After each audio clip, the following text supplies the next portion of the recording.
வணக்கம். இந்த சினிமா துறையில் தான் இந்த சாதி இனம் இதெல்லாம் பேதம் பார்க்காம இருந்தாங்க. இருக்கும், அரசல் புரசலாக இருக்கும். அந்த மாதிரி பெரிய அளவுலாம் இருக்காது. உதாரணத்துக்கு ஒரு பிராமின் டைரக்டர், பிராமின் நடிகர் இருக்காருன்னா எல்லா உணவும் சாப்பிடுவாங்க. கமலஹாசத்துக்குங்க கறி மீன் நல்லா பொழந்து கட்டுவார், நல்லா சாப்பிடுவார், நல்லா இருப்பார். அவர் தன்னை ஒரு பிராமின் காமிச்சிக்க மாட்டார். அதே மாதிரி விசு நல்லா மது அருந்துவார், நல்லா கறிமீன் சாப்பிடுவார், நல்லா இருப்பார், எல்லாரும் நல்லா இருப்பார். இந்த மாதிரி தான் சினிமா துறையில் இருந்துச்சு. ஆனால் அவங்களுடைய மதம், அவங்களுடைய இனம், அவங்களுடைய கடவுள் எல்லாத்தையும் வீட்டில் வச்சுப்பாங்க, வெளியே வச்சுக்க மாட்டாங்க. ஆனால் இப்போ சாதிய ரீதியாக, மத ரீதியாக, இன ரீதியாக இப்பொழுது பிளவுபட்டு ஒவ்வொரு படமும் தயாரிக்கப்படுகிறது. ரொம்ப இது கொடுமையான விஷயம். அதாவது நாம் எதை நம்ம ஆதரிக்கிறோமோ, இவங்களாம் மேலுக்கு வரணும், இவங்களாம் முன்னுக்கு வரணும்னு நினைக்கிறோமோ, அதையும் அட்வான்டேஜாக எடுத்துக்கின்னு இஷ்டத்துக்கு படம் பண்ணுறது, இஷ்டத்துக்கு பேசுறது, அது தப்பு. சமுதாயத்தில் எந்த பெண்ணாக இருந்தாலும், அந்த பெண் இந்து பெண்ணாக இருந்தாலும் சரி, பிராமண பெண்ணாக இருந்தாலும் சரி, கிறிஸ்துவ பெண்ணாக இருந்தாலும் சரி, இஸ்லாமிய பெண்ணாக இருந்தாலும் சரி, பெண் என்பவள் பெண் தான். இந்த தமிழ் மண்ணுக்கு, இந்த தமிழ் மண் பெண்களுக்கு, பெண்களை தெய்வமாக நினைக்கின்ற மண் தமிழ் மண். அது யாருமே மறக்க முடியாது, மறுக்கவும் முடியாது. அந்த பெண்ணியத்தை, அந்த பெண் குலத்தை எவன் ஒருவன் தரக்குறைவாக பேசுகிறானோ, எவன் ஒருவன் கௌரவ குறைச்சலாக நடத்துகிறானோ, இந்த மண் அவர்களை மன்னிக்காது. அது யாராக இருக்கட்டும், எப்பேற்பட்ட கொம்பனாக இருக்கட்டும், தன்னுடைய வருமானத்திற்காக, தன்னுடைய சாதி உயர வேண்டும் என்பதற்காக, தான் பிரபலமாக வேண்டும் என்பதற்காக எதையாவது ஒன்று செய்கிறது. எதை வேணாலும் செய்யலாம், அடுத்தவருடைய மனதை புண்படுத்தும் அளவுக்கு செய்யக்கூடாது, யாராக இருந்தாலும் சரி.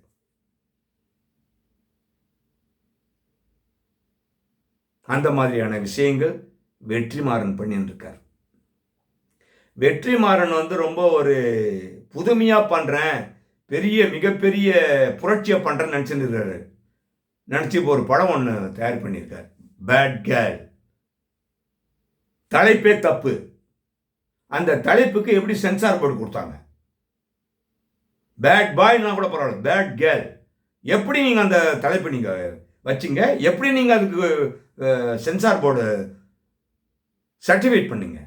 டீசர் பார்த்தா அந்த டீசரில் அவ்வளோ கேவலமாக இருக்குது. ட்ரெய்லர் அவ்வளோ கேவலமாக இருக்குங்க. ஒரு பெண், மைனராக மேஜராகாத பெண்ணுங்க, என்ன வேணாலும் பண்ணலாம்.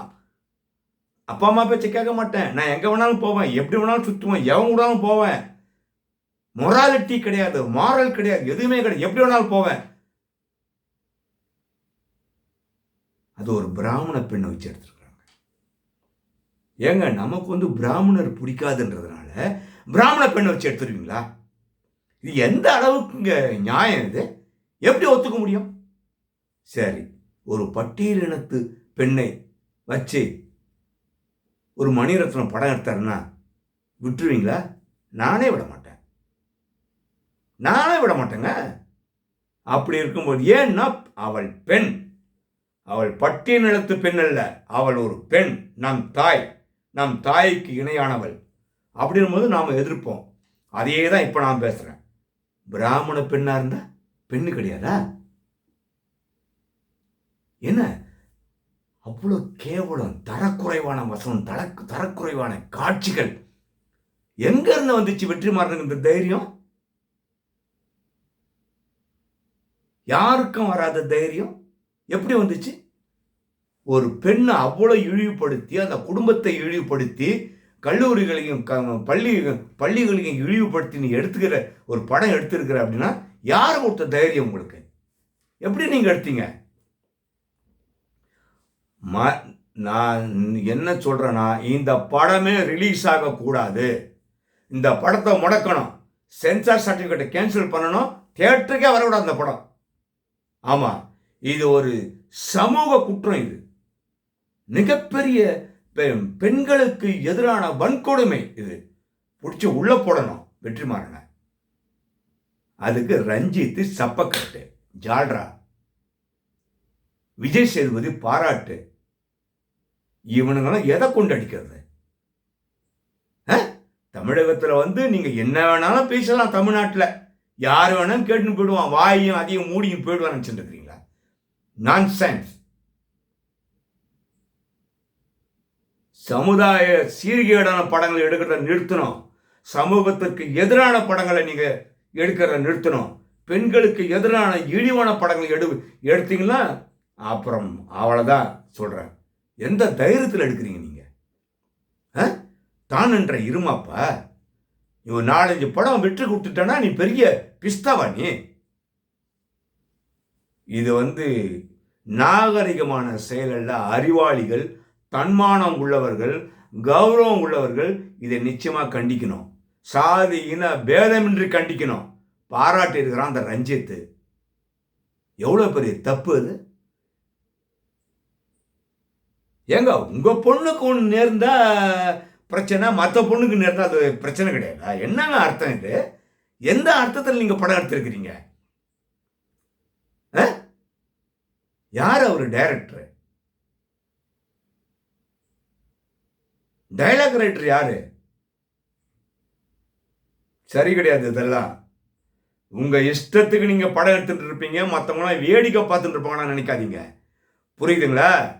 சுத்தின்னு வரும் உங்களை. ஞாபகம் வச்சுக்கோங்க, திருந்திக்கோங்க. இந்த படத்தை மறுபடியும் நீ ரீஷூட் பண்ணி ரிலீஸ் பண்ணணும். இல்லைனா படம் வெளியே வராது.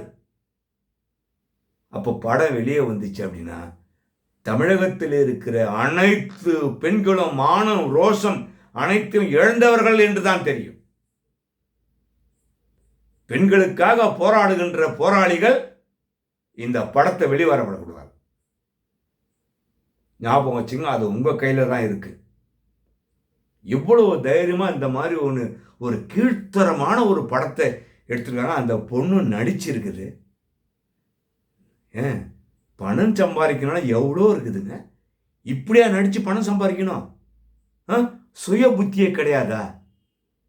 பெண்ணை இழிவுபடுத்துகின்ற காட்சியிலேயே ஒரு பெண் நடிக்கிறாள் என்றால் என்னங்க இது? இந்த நாடு எதை நோக்கி சென்று கொண்டிருக்கிறது? சினிமா துறையினா என்ன? உங்க இஷ்டத்துக்கு படம் எடுத்துருவீங்களா? அப்போ நீங்கள் எடுக்கிறதா நாங்கள் பார்க்கணுமா? எங்களுக்கு தலையெழுத்தா இதெல்லாம்? ஜோட்டால் அடிக்கணும் உங்களெல்லாம். ஞாபகம் வச்சுக்கோங்க. புரியுதுங்களா? ஒன்று மட்டும் சொல்கிறேன் நண்பர்களே, வெற்றிமாறனுக்கு சொல்லலை. இது போன்ற போராளிகள் இது போன்ற படத்தை வெளியே விடக்கூடாது. வெற்றிமாறன் போன்ற விஷ கிருமிகள் சினிமா துறையிலே தலையெடுக்க கூடாது. பார்க்கலாம் நீங்க என்ன செய்வீங்கன்னு பார்ப்போம். நண்பர்களே, நான் பேசியதில் ஏதாவது குற்றம் இருந்தால் கமெண்ட் போடுங்க. மீண்டும் இன்னொரு காணொளி காட்சியிலே உங்களை சந்திக்கின்றேன். நன்றி, வணக்கம்.